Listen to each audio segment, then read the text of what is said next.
स्थानिक स्वराज्य संस्थांच्या निवडणुका घेण्याचे आदेश सर्वोच्च न्यायालयाने दिले आहेत. त्यानंतर राज्य निवडणूक आयोगाने निवडणुका घेण्यासाठी महापालिकेची प्रभाग रचना करण्याचे आदेश राज्य सरकारला दिले आहेत.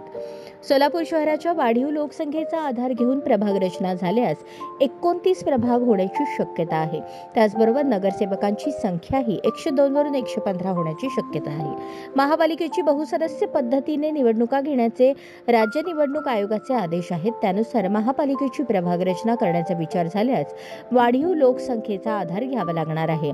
नुकत्याच झालेल्या विधानसभा निवडणुकीत 18 वर्षांवरील मतदान केलेल्या मतदारांची संख्या 9,13,010 होती.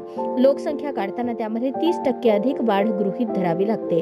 30% वाढ विचारात घेतल्यास 2,73,903 इतके वाढीव मतदार आहेत. त्यानुसार शहराची लोकसंख्या 11,86,913 गृहीत धरून प्रभाग रचना तयार झाल्यास एकूण 29 प्रभाग होतील. त्यामध्ये 28 प्रभाग 4 सदस्यांचे आणि शेवटचा एक प्रभाग 3 सदस्यांचा असे मिळून 115 सदस्य होण्याची शक्यता आहे.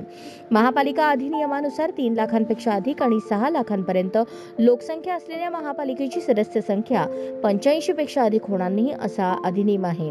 सोलापूर शहराची लोकसंख्या 12 लाखांच्या आसपास गृहीत धरली तर 6 लाखांच्या लोकसंख्येपर्यंत 85 नगरसेवकांची संख्या होते.